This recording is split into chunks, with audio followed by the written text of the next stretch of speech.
have known, this for another week we're going to end up with doing another Daniel defense. So might as well have it as a Daniel defense week while we're at it. So this one, surprisingly, is not a gas blowback, but an AEG.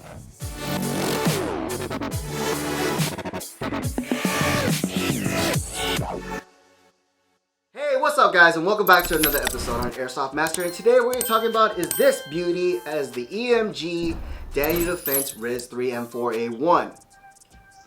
And of course, the one thing that does come out to mind is it's a good looking modernized type of rifle. But before we get into it, again, don't forget to like and subscribe to our channel to see our weekly reviews, as we always try to keep up to date to the newest rifles that are out there, such as this one. And this does help us in basically doing suggestions of whether or not if you want to see another type of review on pistols or anything else in mind. And of course, the comment section, I do pay attention, but I do apologize for not replying as much, as the comments will continue to keep moving forward. And for me, hopefully I can keep moving forward on progression by not repeating words. I'm not doing so good at it, but I'm trying. But either way, we'll move on from there. So, starting off with, as we usually do, we'll work our way from the front and work our way to the back of the rifle. Starting off with the actual tip that you'll see on the end of it is going to be your standard federally mandated orange tip of an M4 flash hider on there, but underneath that is the threading is going to see is a 14mm counterclockwise threading. So if you want to put your tracer unit systems or even our flash hiders or silicone suppressors, you do have the option out there. But of course, everything that comes to mind as we seen as standard is going to be the same way with the counterclockwise threading and the outer barrel.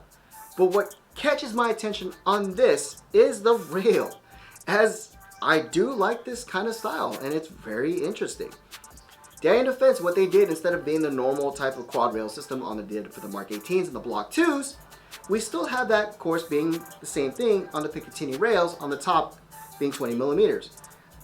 But to make it more modular and more modern, by having, of course, your M-Lok rail segments from the 3 o'clock, 6 o'clock, and 9 o'clock positions, and of course the offsets in between it to help set off the normal type of 45 offsets you would put, like such as a flashlight or whatever attachments you want to put out there.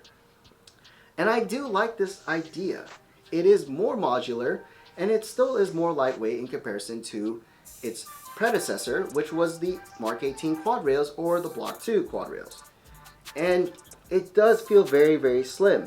So it's a very big plus on this rail system and still keeping the free float aspect on the Daniel Defense. Now that we already talked about the rail, let's go ahead and move on to the receiver. First thing that comes to mind is, did they make it as accurate as we've seen from last week's video of the Daniel Defense EMG with King Arms gas blowback? For an AEG, it's pretty good. I mean, we still have the same licensing trademarks of saying the caliber of 5.56 Daniel Defense, and even better is the M4A1 R3. Showing that you do have is the RIS 3 rifle variant.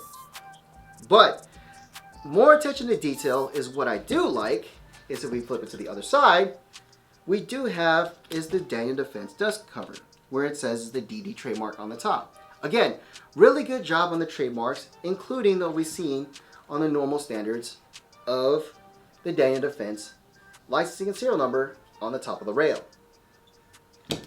Good job, EMG. Now with your standard AR controls for the AEG variant is going to be as your safe, semi, and full auto. With a functioning same thing is your bolt catch to reveal your hop up, that still works, and your magazine release on the right hand side. Now let's get into the internals on this DDM4 RIS 3. What powers it is actually a SEMA Platinum gearbox. As we know previously with the SEMA Platinums is they're very reliable, and of course that we've seen is they have a full steel teeth rack piston, really good compression, and steel cut gear sets. Which means it's a very reliable gearbox system all the way throughout. And what makes it more interesting is you do have a micro trigger switch ETU system here, known as the Zeus trigger system, which helps out your trigger response and also is ready for LiPo batteries such as the 11.1 LiPo, giving the full potential RPS on here. Other than that, this is still compatible to able to take the gate tines with certain modifications, and at the same time you're able to change out the spring in the back end of the buffer tube to make it more indoor and outdoor friendly. Now, other than the receiver and on the rail itself, Attention to detail is still pretty good when it comes to the grip and on the stock. Now, shout out to Tokyo on his video, as I do have to admit, for his rifle, surprising enough, it is true about the grip being very, very comfortable in comparison to others, and very accurate to such as you've seen on the real firearms on the DD-M4 V7. You still get the same type of texturized grip on the motor grip, but you do have it at the same time on the back end of the stock, which is, again, a really more modular, slim, minimalistic, at the same time, very cool looking on the back end of the stock. And of course, you will still end up with is your 6-positional buffer tube system to help adjust it to your certain type of size. And I do admit, this is very, very nice and stable, and yet still comfortable, which I'm not used to when it comes to real type of rifles, as what we expect from being the standard M16A4. But later on, we'll get more into it with this guy as we go into the back of the stock and how to get to the battery compartment. And now on to the butt pad, or basically how you would end up putting your battery on the back end of the stock. There's a button inside here which it says on the title EMG, as the brand would be. You push that button, you raise up the stock, and then you're able to pull out the whole butt pad itself to reveal this Dean's connection, as this is the really true superior of connections when it comes to airsoft guns, because you have a better surface contact instead of the normal standard Tamiya's. Just like how you would say Dean's is better than Tamiya, as PC is master race to everything else. Now, if you can see on the back end of the stock, you're able to see the space itself inside is, of course, on the buffer tube you end up with doing as a standard 11.1 1000 milliamp LiPo battery that would fit inside the buffer tube no problem, or even slim style, crane style batteries that you'll see in the back to be able to put on the both ends here where the stock would be placed. Again, it's a good little compartment to be able to put a good amount of space in the batteries, or just your generic type of buffer tube batteries you'll see on the 11.1 LiPo batteries that would power the SEMA Platinum gearbox. Now let's go ahead and talk about the proper performances that you're going to need alongside then a really good reliable gearbox is the hop-up. To access it, go ahead and rack your charging handle, which reveals your imitation bolt. Again, I do like that Daniel Defense insignia on here on the imitation bolt. Again, good attention to detail, but that doesn't matter, is it reveals the hop-up chamber inside. Now you do have is a nice rotary style hop-up by the SEMA Platinum to go alongside with your gearbox to help adjust the backspin and also fine-tune to whatever weight BBs you're going to use. To help complement that, you're going to end up is a 360mm inner barrel. A couple things I would say that would help out when increasing your actual accuracy as well as the backspin is, I would recommend is changing out for a max hop-up in this one here, and a more type bore barrel such as the Laylax to give it that tighter grouping that would help out with this behemoth. This leads on to the main important aspect on this rifle is magazine compatibility. And for starters, yes, it takes a good amount of the magazines. Took the EPM1 short, really good. It took the EPMs, no problem. And even standard high cap magazines such as the Lancer Tacticals that we do sell here. But for aesthetics, I for some reason do like the EPM magazine on this M4A1 a lot better. It just looks so good on it. And I have to admit, it does make it more of that kosher SOCOM build. I'm using 0.20 gram BBs and 11.1 LiPo battery.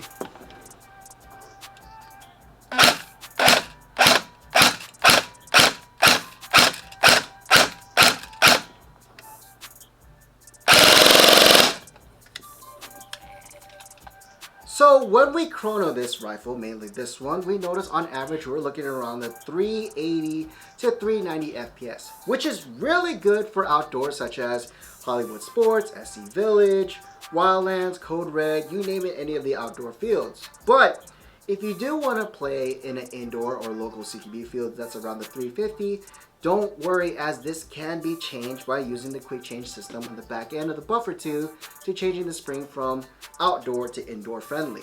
So when you purchase this gun, bare bones in stock, you're basically going to end up with is the rifle and a mid-cap magazine that holds about 230 rounds, and including the card of authenticity, which on the back end of it has the QR code for your electronic manual.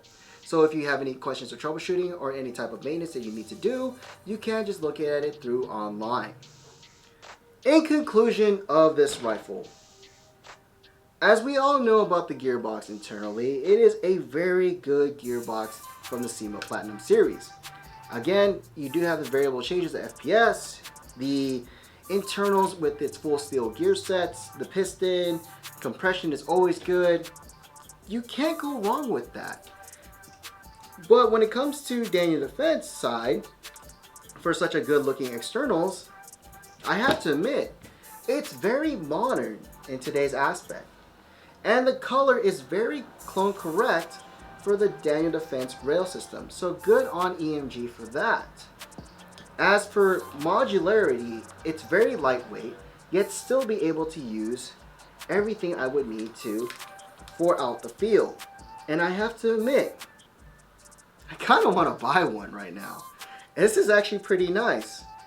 But what do you guys think about it? And what do you guys would want in regards of this type of rifle? Also, a big shout out to Tokyo out there for allowing me to actually review your rifle, as I gotta admit, this is a really clean setup. And for us, most likely if you want to check out these products, as we will be stocking these guys soon, check it out at airsoftmaster.com. But as for this episode, my name is Mike. I'll see you out there. As for me, man, I gotta get me one of these bad boys. Until next time. This video is brought to you by Airsoft Master.